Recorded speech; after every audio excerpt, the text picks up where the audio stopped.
And the Philippine Armed Forces have gone on red alert ahead of the country's midterm elections on Monday. An official send-off ceremony for the troops was held today.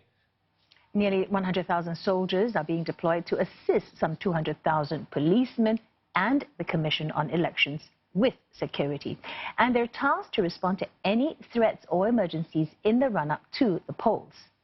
And they'll be sent to around 1,200 areas across the Philippines that have been classified as hotspots. They include the entire southern island of Mindanao. Now, these are areas which the authorities believe have a high risk of election-related violence that may be due to intense partisan rivalries, histories of political violence, and the presence of terror groups. The midterm polls on the 13th of May are crucial and seen as a referendum on President Rodrigo Duterte. Around 18,000 positions, both local and national, they're up for grabs. And they include all 297 seats in the lower house of Congress and half of the Senate. Now, for more on the preparations for the polls, Cherry Regalado joins us live from Manila. Cherry, what security measures are in place then, with only 3 days to go before the polls? Well, there are some 100,000 soldiers and 200,000 police ready to be deployed during the elections. The Philippine National Police, or the PNP, says of these 200,000, some 100,000 police will man the police assistant desks, while at least 2 officers will be stationed in each of the poll centers. The police force said it is ready to enforce the usual 2-day liquor ban for the elections, which will take effect on midnight of Sunday, May 12, and end 11:59 p.m. on May 13, the election day. The PNP also already launched a National Election Monitoring Action Center based in the General Headquarters.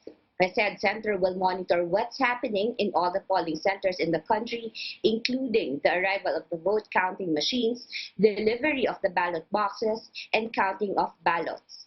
For its part, the Armed Forces of the Philippines, or AFP, says some troops in combat mode will be pulled out to help up in beefing the security for the elections.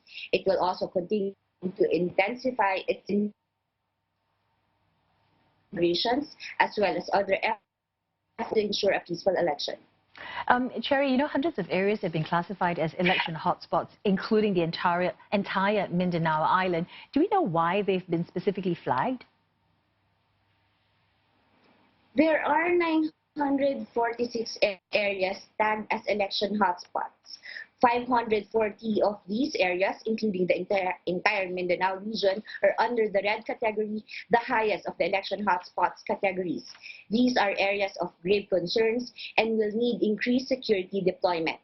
The Election Body Commission on Elections has earlier said that the category red was developed due to the election-related incidents in the last 2 elections, as well as serious threats posed by various armed groups.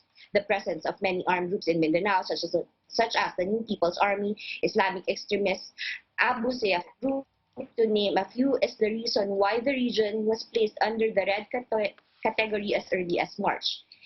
There are also orange hotspots, or areas of immediate concern, due to serious armed threats by some armed groups.